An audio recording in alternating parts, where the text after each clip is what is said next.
What's going on? All righty, fancy meeting you here. My name's Dan. I'm one of the pastors here. I don't know why I'm the only guy in the video with a tie on. I hate ties. I hate them. So I just feel like I'm being misrepresented. I'm a little sad about it. Hey, if you're here today, I'm super excited about today's message, by the way. So sometimes I'll talk a little fast. And so if that happens, I'm just going to need you to just go like this, if that happens, all right, and just keep me on track. And the reason I'm excited about this is I'm especially excited, and for those of you watching online, excited for you too, because today's message is pointed really more toward people in the younger generation. Now, if you're in the second half of life like me, then that's okay. This is going to be something you're going to be nodding your head to and going, oh yeah, and a really good reminder for us, but especially if you're under the age of 25. So I'm going to give you a little bit of warning because people under the age of 25 sometimes can be a little shy. So I'm going to ask you to make a noise here in just a second. So go ahead and prep yourself internally for that, all right? So if you are under the age of 25, I want you to just give a loud, crazy shout out to me right now. Ready? 1, 2, 3, do it. Wow, that's a lot of humans. I heard some really enthusiastic stuff, but Marcy, was that you? No, Marcy's back here. Where? Okay, cool. Anyway, so I heard some really enthusiastic shouts there. And so here's the thing. If you're under the age of 25, this message is so important for you.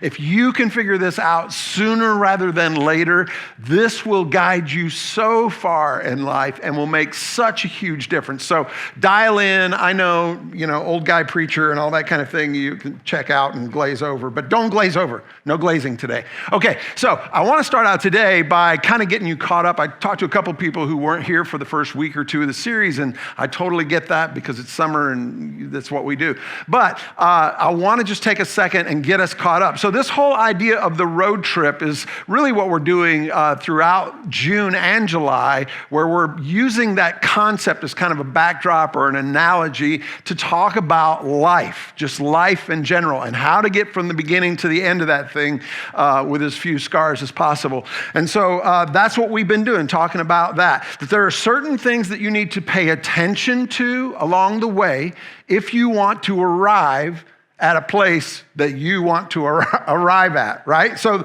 first week we talked about destinations. Seth talked about how if you don't go ahead and get in your mind where you want to end up, then you're probably not going to get there by accident, right?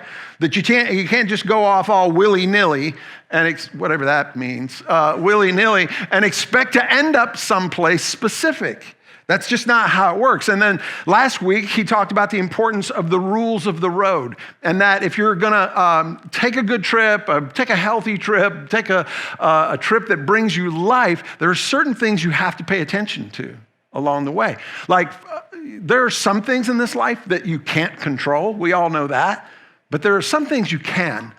And so you want to be able to pay attention to those basic rules, because if you don't, you're going to end up traveling a journey that you never intended. And then this week, we are talking about this message, which, when we first started talking a couple of months ago about doing this whole road trip thing, of course, all of us immediately started thinking, oh yeah, what are some roads? So I started thinking about road trips that my family took, and I immediately thought of what my family refers to as the cheesy vacation.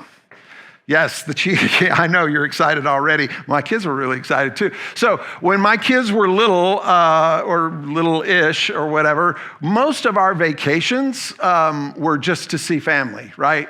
Real vacations were for people with money. So we just would get in a car, everybody would get thrown in the car or whatever, and we would go and visit family somewhere. And so when my kids were little, same thing. When I was little, same thing. And so one summer we decided to do that. We were going to go see family. We lived in Northeast Tennessee, and we were going to go visit Pam's family in Northwest Alabama. But instead of just trying to get there as fast as possible, who has a dad that's just like, we're not stopping. I don't care if you have to pee on the floor. Anybody? All right. So some dads are like that or whatever. But this occasion, we decided, no. We're going to take our time. We're going to take a few days, and we're going to stop and see the sights along the way. And not just any sites, we decided we would stop at the cheesiest roadside attractions that we could find. So we went to Rock City. Anybody ever been to Rock City? Yeah, see Rock City. Yeah. So we went to Rock City. We went to Ruby Falls. We went to Lookout Mountain. And this was the cherry on top. We stopped at the unclaimed baggage store. This is a thing in Alabama. You can go to this place where all the unclaimed baggage goes to die, right? And you can buy back stuff that they took from you. That's really what happened with me, because TSA has taken a lot of pocket knives from me over the years. But you know what? The more I started, and so I was thinking about that trip, and I was like, I remember almost nothing about those places that we went along the way. I started thinking about what made that trip so special for us, because my kids who are in their 30s still talk about that being their favorite vacation, even though it was the cheesiest thing. And I realized my favorite thing about that trip wasn't where we went, it wasn't what we did. It was who was in the car. It was who was in the car. And that leads us to what we're talking about today. And it's simply this idea that how a road trip goes has a lot to do with who's along for the ride. Right? You kind of know that on some level, like who's in the car makes a big difference. The years that my teenagers were all angsty and grumpy and everything is stupid. Everybody remember those like teenage years? Some of you are there right now and you're like, that guy's stupid. But it's a phase that you kind of go through, right? Those were some rough road trip years, right? Anybody ever been on a road trip with somebody who's sick? Man, that's like the worst, is being on a road trip with somebody who's sick, or somebody that complains all the time, or is a backseat driver. If you have kids, you have no idea what I'm talking about. But the truth is, who's in the car makes a big difference, right? Parents get this, because when your kids get their driver's licenses, you're going to become a professional interrogator. Like you could work for the CIA, because you're going to sit them down. And what are you going to say? You're going to say, where are you going? Why are you going? Why are you even doing that in the first place? When will you be home? But the main question you're going to ask is this one: who's going with you, right? Why is that such an important question? Because you know on some level that makes a big difference in how the trip is going to go. Now, if I did my job right, then right about now, you're making the connection to the journey of your life. And you're thinking about the people who you have been on the journey with so far, right? You're thinking about some good friends that either influenced you for life or for a very short time. A lot of that will be your family. People that will be with you through thick and thin. Maybe a grandparent, uncle, aunt, brother, sister, mom, or of course, dad. These are people who influence us and guide us and make us better. Teachers, coaches, best friends. Or you might be thinking about somebody that you allowed to ride with you that maybe you shouldn't have invited along, right? Somebody who taught you some things that maybe you wish you didn't know or never learned. Somebody who pointed you in a direction that you wish you'd never gone in. Or it's also possible that maybe you're thinking of somebody you wished you had invited along for the ride. Somebody you wish you hadn't hurt, somebody you wish was still on the trip with you. In other words, here's the thing that we have to think about: who's along for the ride in your life? So hopefully right now you're really thinking about that. But here's the thing: most of us don't intentionally choose who we ride with in life, do we? Most of us just kind of let life randomly choose for us. And the results, of course, are kind of random. But here's the question for today: is that wise? Is that wise? And if not, how do you decide who goes with you on the road trip that we call life? In other words, how can we be wise about who we allow to influence our lives? And right about now, you might be thinking, wait a minute, Dan, are you saying that I should be picky about who I'm friends with? Yep, that's exactly what I'm saying. And I get it. I totally get it. Like there's something inside of us that says, no, wait a minute. I'm supposed to be friends with everybody. I want to be, and some of you are really over the top with that. Like you got 1 million friends and you just can't imagine being selective. Now, I'm not saying you shouldn't let everyone love you. And I'm not saying you shouldn't love everyone. The big word in this is that word. It's influence. Who's influencing you? And why is that important? Because of 2 principles that I learned when I was a youth pastor, basically, because I saw these teenagers who were coming in and going out, and I saw the directions that they went in, I saw the choices that they made, and I figured out 2 really, really important principles. And the first one is this: show me your friends and I'll show you your future. Show me your friends and I'll show you your future. All those years I was a youth pastor, I could pretty much plot out, once I met who you spend time with, how your life was going to go. This is just the idea of who you surround yourself with, especially your inner circle, affects the trajectory of your life. The people closest to us have the greatest effect on what we pursue in this life, what matters to us most, where we end up. So show me your friends and I'll show you your future. That's the first one. The second principle is this one, and it's really important. Who you become is influenced by who you travel with. Who you become is influenced by who you travel with. Put another way, we become like the people we spend time with. We do. And for some of you, you're like, oh, I don't want, like, no, I don't want to be my dad. I don't want to be I don't want to be that guy. I don't want to become like that person. But listen, you can't help it.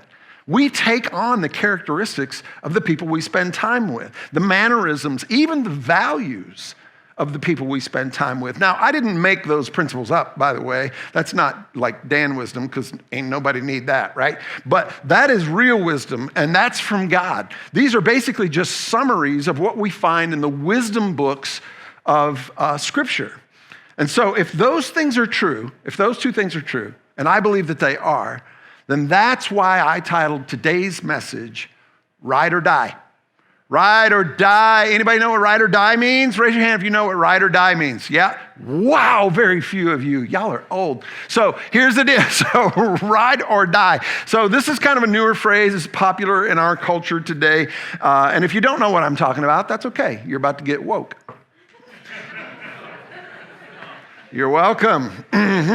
So woke basically just means educated. So here's the deal. Let me put a definition for ride or die on the screen for you. So your ride or die is someone that you will ride through any problems with or die trying, right? These are your go-to people. These are the people that stick with you no matter what happens. This is the first person you call when you're going to go on a road trip. Okay, so for those of you who are under the age of 40, all right, and those of you who raised your hand, I'm going to teach you how my generation referred to our ride or dies. And you might want to get your phone out and take a picture of this. This may be like a new concept to you, all right? So my generation called ride or dies.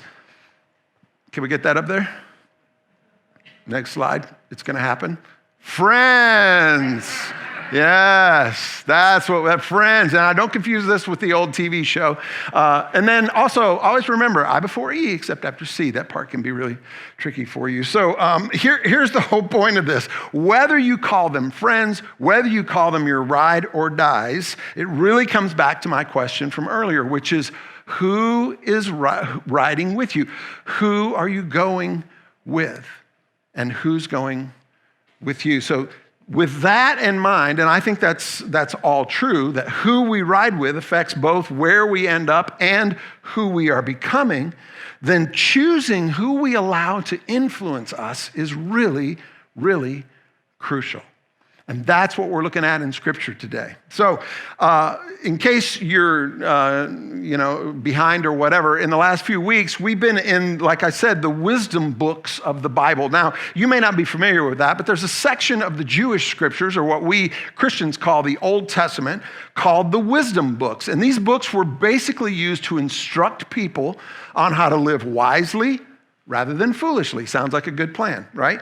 So the wisdom books include these 5 books. So it starts with Job and Psalms and Proverbs and Ecclesiastes and Song of Solomon. So Job is basically, hey, when everything goes wrong, when bad things happen to good people, here's what you need to think about who God is. Psalms are basically songs, and they have lots of different kinds of wisdom inside them, but basically they all hover around, look, no matter what's going on in your life, God is still God, and you need to hang on to that. Proverbs are basically just life hacks.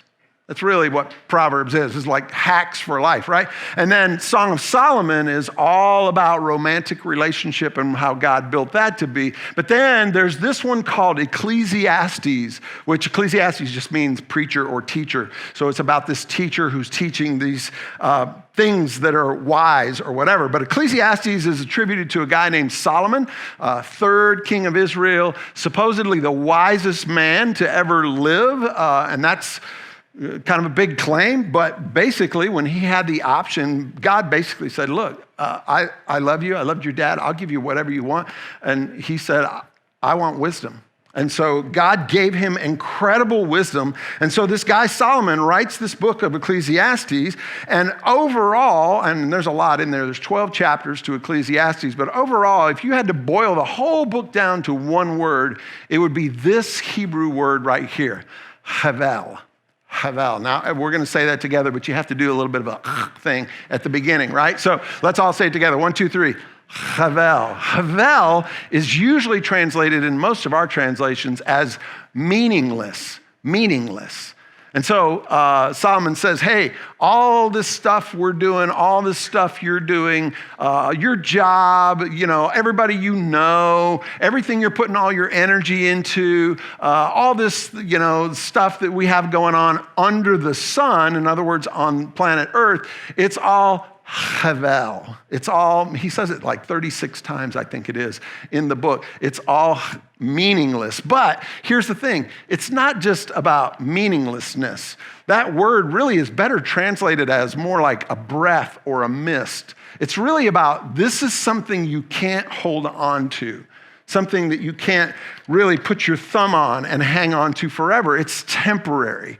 So he goes through all these scenarios. He talks about all this doom and gloom, right? He says, if you put your mind into work or all your energy into work, it's all Havel. It's all something you can't hang on to. You put your time and money into being entertained, then that is also Havel. It's all worthless. And so basically Solomon, very depressing, says, look, all this stuff or whatever is meaningless. But here's the beauty of Ecclesiastes. He comes back and says, within these pages, here are some ways that you can squeeze some life out of the short time that we have on the planet. So he says, look, it's true. Money, accomplishment, pleasure, those things don't last. It's all meaningless. It's all Havel. It's all temporary. But here's how to get some life out of the time that we have. And here's what he says. We're going to be in chapter 4, verses 8 through 12 of Ecclesiastes. And here's what he says. There was a man all alone. So he's telling a little story here. He says, there was a man all alone. He had neither son nor brother. There was no end to his toil. That's just another word for work. Yet his eyes were not content with his wealth. So he's telling this parable. Here's this guy, no family, no friends. He's all alone, chooses to throw himself into his work, into building wealth, which that's not exactly an original story, right? But then something unexpected happens. He basically stops for a minute and has this moment of clarity. He lifts his head up above his work, and here's what he says. He says, "For whom am I toiling?" he asked.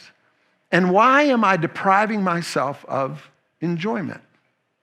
So notice he doesn't say, what's the point of all this? He doesn't say, why do I keep working? How do I get more wealth? He doesn't say anything like that. He looks up and he says, for whom? For whom? And I think that's really important. In other words, he's worked hard all these years, and even though he has a lot, he's realizing that the source of enjoyment wasn't in what he had accumulated. It was in who he had to share it with. Who he had to share it with. Then Solomon says that living that way is havel. It's meaningless. In fact, he goes on, in case you missed the meaning, and says, a miserable business. In other words, life is empty. It's havel if you try to do it alone. And then he goes on. He just builds his case and says, two are better than one because they have a good return for their labor. If either of them falls down, one can help the other one up. So here he points out two advantages to not doing life alone. He says life's going to be a lot of work, so you might as well get together with someone else so that we can share the load. And then he talks about hard times and the times that we've fallen. He goes on, he says, but pity anyone who falls and has no one to help them up. Also, if two lie down together, they will keep warm. But how can one keep warm, there's our word again, alone? Though one may be overpowered, two can defend themselves. And then I love this last line, a cord of 3 strands is not easily or quickly broken. So he's saying, look, hey, you know this. Look, there are going to be times in this life when you fall. There are going to be times when you're so cold. Don't try to do it alone. This life will try to overpower you with despair and with loneliness. And everybody in this room has experienced that on some level at some time. And Solomon's saying, find people who will work beside you. Find people who will help you up. Find people who will share their warmth. People who will defend you when the hardness of this life comes after you. And I love that last line. I love the idea that alone we are vulnerable, but if we'll band together, it's hard to break us. That's so cool to me. So what does this mean for us? In the context of the road trip thing, what does this mean for us? Well, the first thing it means is don't travel alone. Don't travel alone. Now here's why I say that. Did you know that according to the research of George Gallup, Americans are the loneliest people on earth? Think about that for a second. Does that make any sense to you? How can that be? We're the wealthiest nation on the planet. We're supposed to be the most connected people on earth. We're the most mobile nation in the world, and yet the loneliest. And guys, I think that's because we're forgetting what it means to travel together. To be together. We are so guarded. We are so protective of our hearts and our thoughts and our secrets and our lives that we've forgotten that traveling alone is dangerous. It's dangerous. Have you noticed that our front porches are getting smaller and smaller, and our fences, our backyard fences, are getting higher and higher? Have you noticed that you can live next door to people now for years and have no idea who they are or even what their names are? The pandemic, of course, hasn't helped this. These days, you can press a button inside your car, drive out of your house, go to the store and have someone load everything in for you, go to the bank and go through the drive-thru, go through the drive-thru at a restaurant, get food, go back to your house, push your little button, pull into your house, and never have any contact with another human being. It's just not right. It's just broken. We as a nation are getting better and better at isolating ourselves. And according to Solomon, that's not a good idea.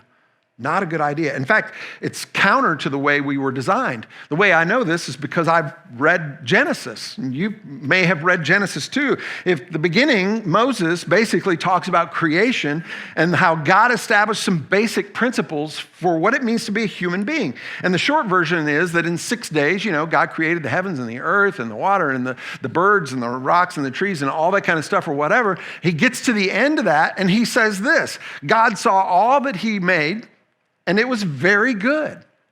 But then something unexpected happens. And remember, this is before the fall. This is before sin enters the world. God says something in this world, in my creation, is not good. And that's the first time he ever said that. And what did he say was not good? He said, it is not good for the man to be what? Alone. Now, come on. If you're really honest, how alone are you? How alone are you? How many people really know you? Like really know you? Not the cropped and edited version of you. I'm talking about the real you. Really, it comes down to this. Are you lonely? Are you lonely? God says that's not good. That's not good. And I get it. People are a pain. I mean, not y'all, people, other people. They're a pain, right? Relationships are hard. It's messy. You have to push yourself to be in life with people. I get that. And sometimes we're lonely for a season because of our circumstances or something like that. But here's the bottom line. God doesn't want you to stay there. God doesn't want you to stay there. So hey, listen, if you're here today and you're totally honest and you say, you know what? I am kind of lonely.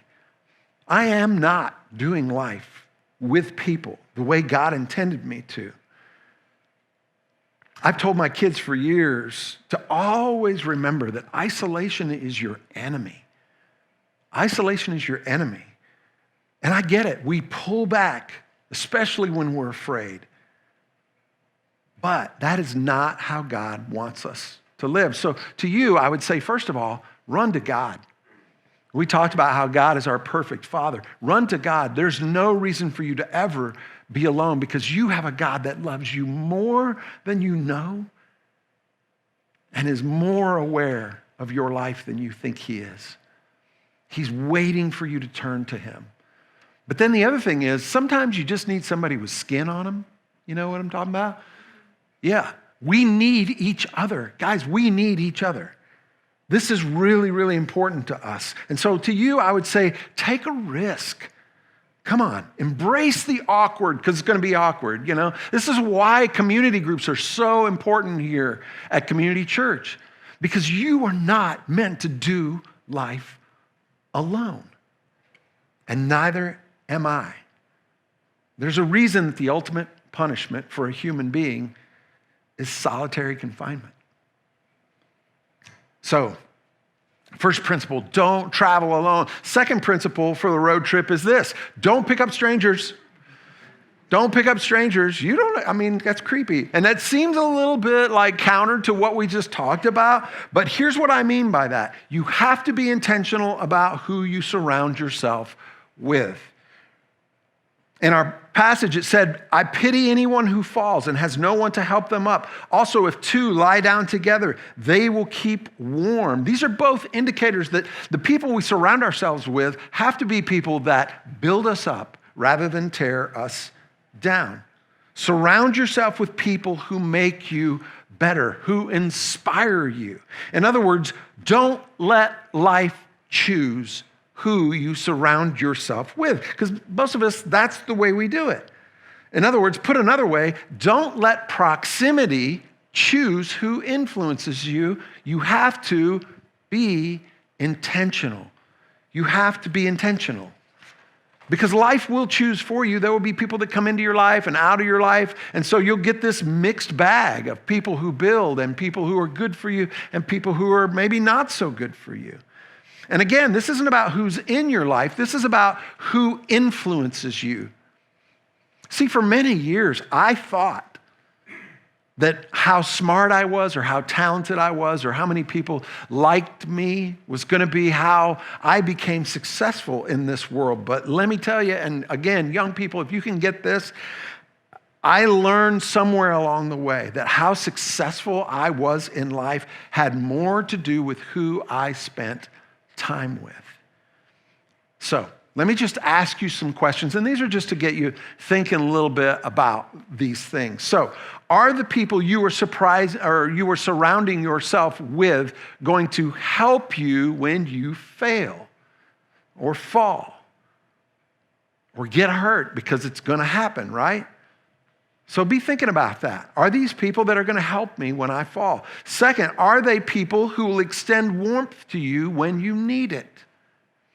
Third, are the people in your immediate circle building you up, or are they tearing you down? This is crucial question for the people that we're doing life with. Now, I get that on paper, that sounds really easy. I know that sometimes it's hard to know who to spend your time with and who not to spend your time with. And so let me give you two really quick things. How do I choose, Dan? How do I know? How do I choose my ride or die people? How do I do that? And the first one is this. You want to choose people that have shared values. People that have shared values. Right? Does this person value what I value? Does this person treat others the way I want to be treated or the way that I want to treat others? Does this person, what do they think about the core things about life and human beings and truth and love? Here's a really good way to tell. How do they treat their mama?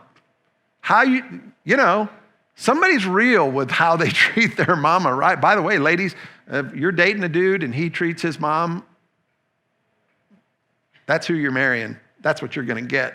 Just throwing that out there. So shared values, really, really important. And then the second thing you need to look for in ride or die people are people who have a shared destination. Are they headed in the same direction that I'm headed in? Here, look, this is just simple physics. If I'm headed in the same direction as somebody, but we also have a different destination, eventually we are going to separate and come apart. And look at me. I know. Those of you who are the huggy, feely, like unicorn, butterfly kind of people, I totally get what you're feeling right now, which is no, I don't want anybody to go away. We all need to be together and let's just hug and kumbaya that junk. No. Here's the deal. I'm giving you permission right now. Listen, you don't have to be close to everyone. I know, take a moment, just cry for a second. It'll be over in just a minute, all right? So you don't have to, it's okay.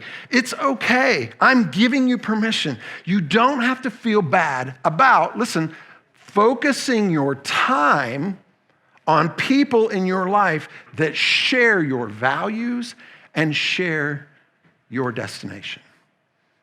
You don't have to feel bad about that. So, as we wrap up today, let me just say one last thing to you. So far, everything I've talked about has been very consumer focused, hasn't it?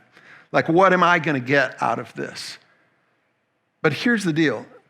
Earlier, I gave you this list of questions, the questions to help you think about who is sharing your life or who you're on the road with or whatever. But right now, I'm going to give you those questions again, but I'm going to kind of change the focus a little bit. So same questions, just a different focus. And the first one is this.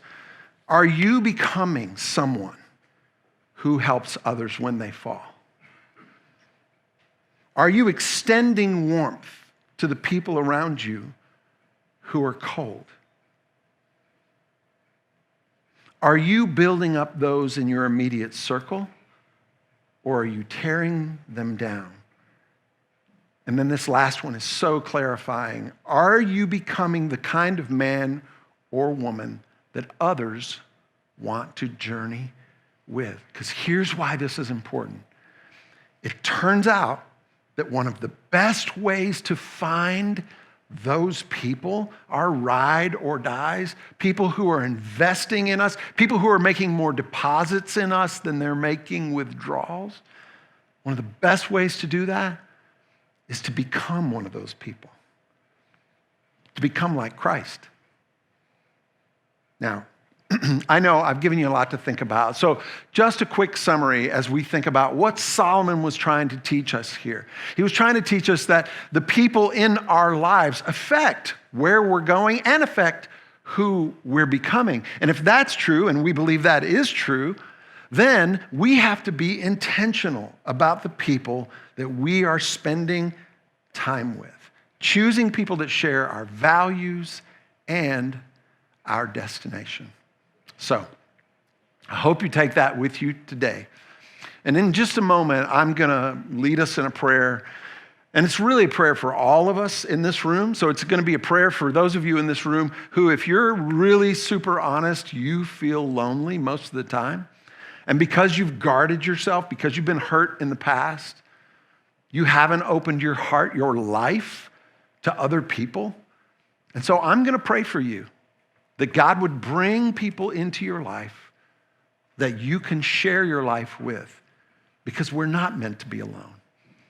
And then I'm also going to pray for those of us who tend to not get connected. And I'm going to pray that God would give you the courage to cross the awkwardness and to just connect with people and be intentional. But most of all, for all of us, I'm going to pray that we become the kind of people that are picking up others when they're down, that are making more deposits than we're making withdrawals.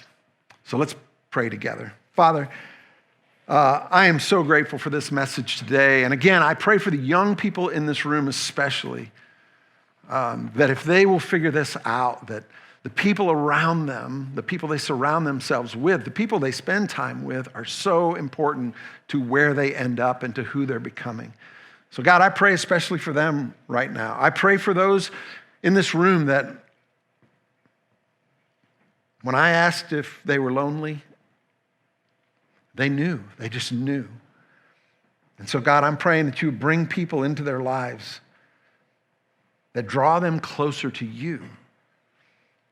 And God, for those of us who tend to separate ourselves, thank you for the reminder that we're not built to go through this life alone. God, would you just give them the courage to be more intentional? And then God, help us to be influencers. Help us to be people that pick up others who fall and bring warmth and defend one another.